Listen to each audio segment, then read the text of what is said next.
बर्फपोश पहाड़ों से ढका हुआ बरे-आज़म अंटार्कटिका, जहां पर खौफनाक सरबस्ता राज और हालात उन लोगों का इंतजार करते हैं जो कि इसको अबूर करने का इरादा करते हैं। एक ऐसी सरजमीन जहां के ग्लेशियर से खून बहता है, जहां बर्फ से जमी हुई सरजमीन पुरस्कार धुनों में गुनगुनाती है, जहां तन्हाई और खतरात में घिरे हुए लोगों की मुलाकात नादीदा हस्तियों से होती है और जहां लाशें कभी गलती सड़ती नहीं। आखिर क्यों? क्या मिस्ट्री है इन सब बातों के पीछे और क्यों अंटार्कटिका को द मोस्ट एक्सट्रीम कॉन्टिनेंट कहा जाता है? आज की इस वीडियो में हम इन्हीं राजों से पर्दा उठाने जा रहे हैं। Antarctica. It's the least explored, least understood continent on Earth. The coldest and most inhospitable continent in the world. Stretching over 5 million square miles, Antarctica is covered in ice sheets. Antarctica is a land of extremes. Nearly 98% of the ground is covered by an ice sheet up to 3 miles thick. Blood Falls. What is this place? Why is there so little ice on this part of Antarctica? And why is this glacier bleeding?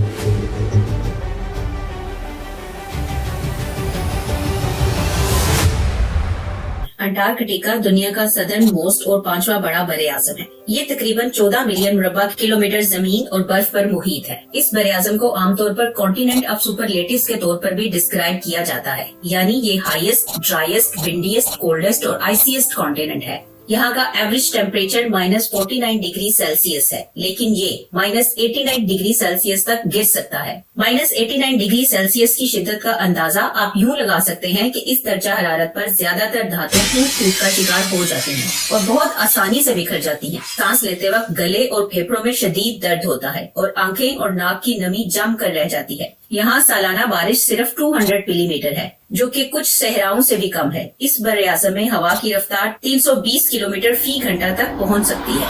ये रफ्तार बहुत ही ज्यादा है। 320 kilometre फी घंटा का मतलब है 88.89 metre पर सेकंड। इसका मतलब ये हुआ कि अगर आप इसी स्पीड से सफर करें तो आप फुटबॉल फील्ड के एक पॉइंट से दूसरे पॉइंट तक 1 सेकंड में जा सकते हैं। मौसम गर्मा के दौरान यहाँ सिर्फ 4000 लोग और मौसम सर्मा में 1000 लोग रहते हैं, जो कि ज्यादातर साइंटिस्ट और रिसर्चर्स होते हैं।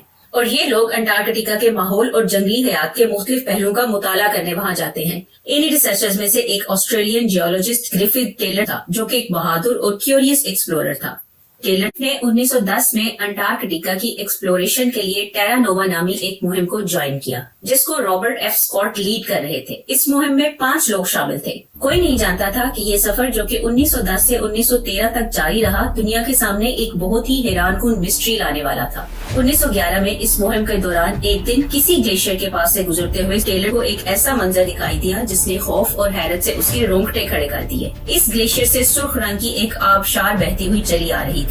इसका रंग इस कदर गहरा और तेज था कि यूं लगता था कि किसी जख्म से खून बह रहा है। लेकिन ये किस तरह मुमकिन था? टेलर को हैरानी हुई कि क्या इस ग्लेशियर के नीचे जिंदगी की कोई किस्म मौजूद थी। शायद कोई एल्जी यानी समुद्री हयात या काई मौजूद थी, जिसने पानी को ये रंग दिया था। उसने इस जगह को ब्लड फॉल्स का नाम दिया, जो कि हमारी सबसे पहली मिस्ट्री है। ये आबशार टेलर ग्लेशियर से नीचे लेक बोनी में बहती है। फर्दर स्टडीज के लिए टेलर इसके कुछ सैंपल्स अपने साथ ले गया। इसको इस बात का अंदाजा नहीं था कि इसने अर्थ का मोस्ट मिस्टीरियस और एंशिएंट इकोसिस्टम दरियाफ्त कर लिया था। बाद में होने वाली तहकीक से ये बात सामने आई कि इस खून जैसे सुर्ख रंग की वजह अलजी नहीं, बल्कि इसकी वजह इससे भी कहीं ज्यादा कॉम्प्लेक्स और फैसिनेटिंग थी। ये रंग दरअसल आयरन से भरपूर नमकीन पानी की वजह से होता है, जो कि ग्लेशियर के नीचे एक जैली बर्फानी झील से आता है। नमकीन पानी में नमक की मिकदार ज्यादा होने की वजह से इस पानी का फ्रीजिंग पॉइंट कम हो जाता है और ये पानी बर्फ में क्रैक्स और शगाफों के जरिए बहता है। नमकीन पानी में मौजूद आयरन जब सरफेस पर पहुंचता है तो ऑक्सीजन के साथ रद्द अमल के तौर पर इसका रंग जंग नुमा हो जाता है, जिससे बर्फ में सुर्ख दाग बनते हैं।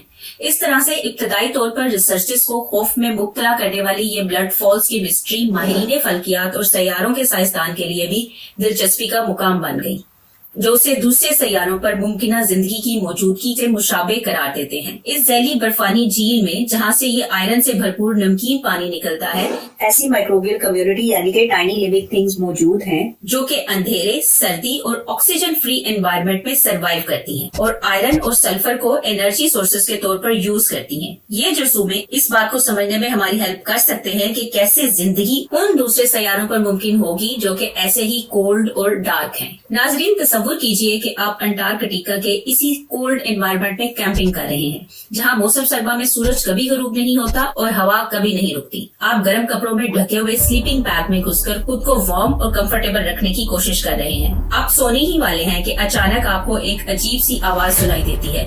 ये एक मध्यम और हॉन्टिंग सी मौसीकी है, जैसे कि कोई बहुत ही मध्यम सी आवाज में सैलो बजा रहा है।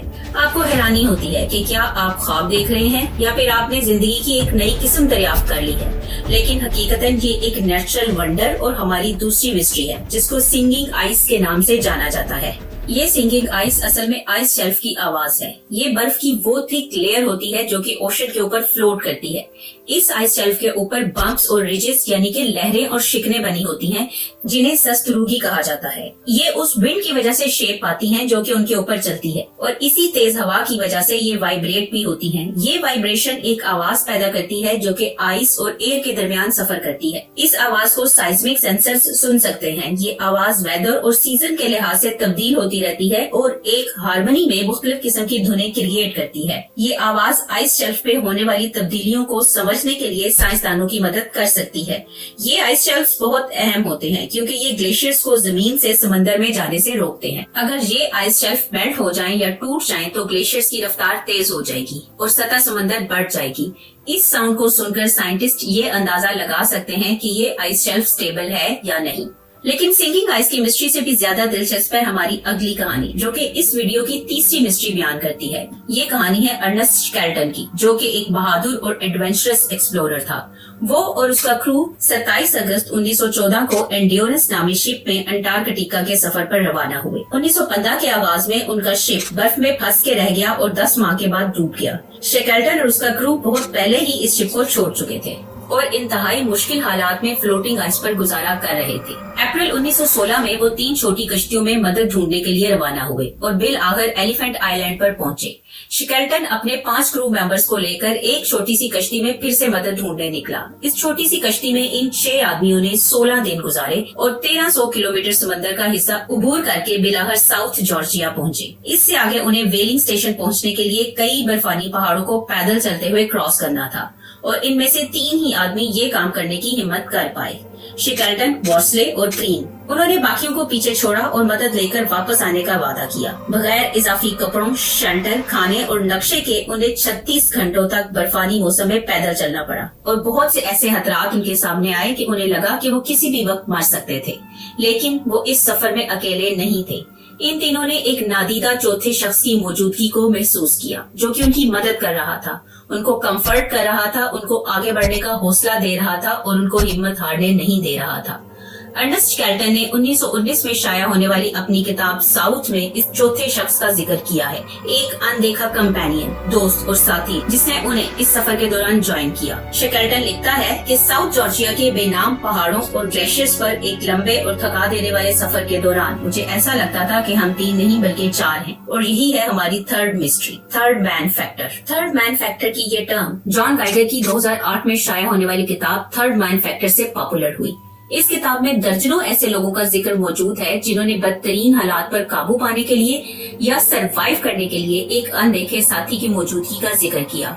ये किताब अर्नेस्ट शेकल्टन के एक्सपीरियंस से मुतासर होकर लिखी गई थी। थर्ड मैन फैक्टर को थर्ड मैन सिंड्रोम के नाम से भी जाना जाता है। ये एक ऐसा फिनोमेना है जिसमें तन्हाई, मुश्किलात और खतरात में घिरे हुए लोग एक अनदेखे साथी की मौजूदगी महसूस करते हैं, जो कि इन हालात पर काबू पाने के लिए या सरवाइव करने के लिए इनकी मदद करता है।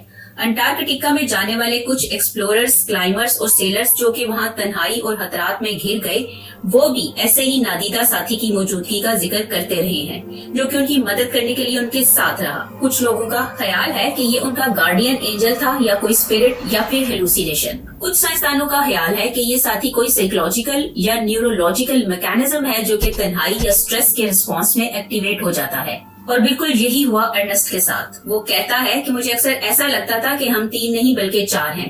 वो नहीं जानता था कि वो चौथा आदमी कौन था या क्या था, लेकिन वो इसका शुक्रगुजार था। उसके मुताबिक इस चौथे आदमी ने उनकी जान बचाई थी। बिलाखिर वो तीनों आदमी वेलिंग स्टेशन पहुंचे। वहाँ पर मौजूद लोग ये सुनकर हैरान रह गए कि ये लोग किस कदर शदीद हालात में पैदल चलकर आए थे। एंड्योरेंस के बाकी लोगों को अगस्त 1916 में रेस्क्यू कर लिया गया और कोई एक भी आदमी इस मुहिम के दौरान न मारा गया। शेकल्टन और उसके साथियों की कहानी न सिर्फ सर्वाइवल और एंड्योरेंस की एक शानदार मिसाल है, बल्कि अंटार्कटिका में थर्ड मैन फैक्टर की एक बहुत ही मिस्टीरियस एग्जाम्पल भी है। ये कहानी साबित करती है कि इंसानी जहन कैसे एक्सट्रीम सिचुएशंस में हालात पर काबू पा सकता है और कैसे अंटार्कटिका की सरजमीन इंसानी हिम्मत को इंतहाई हद तक आजमा सकती है। इसी सरजमीन में जहां सर्वाइवल की बेशुमार दास्तानें मौजूद हैं, वहीं पर अनगिनत ऐसे एक्सप्लोरर्स और साइंटिस्ट भी मौजूद हैं जो कि इस जगह से कभी वापस नहीं आए। इनमें से कुछ बर्फ की कब्रों में दफन हो गए, तो कुछ बर्फ में प्रिजर्व हो गए और कुछ हमेशा के लिए खो गए। कोई भी शख्स सही से ये नहीं बता सकता कि यहाँ पर कितनी लाशें मौजूद हैं, और यही है इस वीडियो की आखिरी mystery, dead bodies of Antarctica. एक अंदाजे के मुताबिक ये डेड बॉडीज सैकड़ों बल्कि हजारों की तादाद में भी हो सकती हैं। इनमें से कुछ डेड बॉडीज 19वीं सदी की हैं, जब अंटार्कटिका की तरफ मुहिम्मात का आगाज हुआ था। कुछ 20वीं सदी की हैं। ये वो वक्त था जब अंटार्कटिका को एक्सप्लोर करने की और इस पर साइंटिफिक रिसर्च करने की कोशिशों में बहुत तेजी आ गई थी। जबकि कुछ 21वीं सदी की हैं, जब टूरिज्म और एडवेंचर्स में बहुत ज्यादा इजाफा हुआ। यहाँ पर कुछ डेड बॉडीज बहुत फेमस और वेल नोन एक्सप्लोरर्स की भी हैं, जैसे कि रॉबर्ट फैल्कन स्कॉट और इसके साथी, जो कि साउथ पोल से वापसी के रास्ते में मारे गए। इनकी लाशें कई महीनों के बाद सर्च पार्टी को मिली और उन्हें बर्फ के ढेर तले दफन कर दिया गया। जी हाँ, ये वही रॉबर्ट एफ स्कॉट है जिनकी मुहिम का हिस्सा ब्लड फॉल्स की डिस्कवरी करने वाले ग्रिफिथ टेलर स्विफ्ट बने थे। टेलर इसी टीम के चंद सर्वाइवर्स में से एक थे। इनकी दास्तान अंटार्कटिका की चंद ट्रैजिक स्टोरीज में से एक है।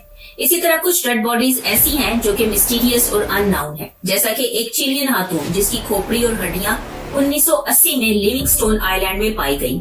शायद वो अंटार्कटिका को विजिट करने वाले अव्वलीन लोगों में से एक थी। इसकी बाकियात अंटार्कटिका में पाई जाने वाली ओल्डेस्ट ह्यूमन रिमेन्स कहलाती हैं, लेकिन कोई नहीं जानता कि वो वहाँ कैसे पहुँची थी। इसी तरह 2016 में सैकड़ों की तादाद में पेंगुइन्स इस बड़े आजम की एक्सट्रीम कंडीशंस और स्टारवेशन का शिकार होकर मारे गए। अंटार्कटिका में पाई जाने वाली डेड बॉडीज इस कॉन्टिनेंट में फैले हुए शदीद खतरात का एक रिमाइंडर है, और इसके साथ साथ ये इस बात की वार्निंग भी है कि इस यूनिक एनवायरनमेंट को प्रोटेक्ट किए जाने की अशद जरूरत है, जो कि बहुत से सीक्रेट्स और स्टोरीज अपने अंदर छुपाए हुए है। ये अंटार्कटिका के सिर्फ चंद राज हैं। अभी ऐसी बहुत सी मिस्ट्रीज हैं जिनको एक्सप्लोर ही नहीं किया गया, और ऐसी बहुत सी मिस्ट्रीज हैं जो कि अनसॉल्व्ड हैं। ये एक ऐसी जगह है जो कि नेचर और रियलिटी से मुताल्लिक हमारी अंडरस्टैंडिंग को चैलेंज करती है और हमें मजीद तजस्सुस में मुब्तला करती है। इस सीरीज के पार्ट 2 में हम कुछ मजीद मिस्ट्रीज को अनफोल्ड करने की कोशिश करेंगे, इसलिए हमारे चैनल को सब्सक्राइब करके बेल आइकॉन को प्रेस करना मत भूलिएगा, ताकि आपको इस सीरीज के पार्ट 2 का नोटिफिकेशन मिल सके। Thank you for watching and see you next time. अल्लाह हाफिज।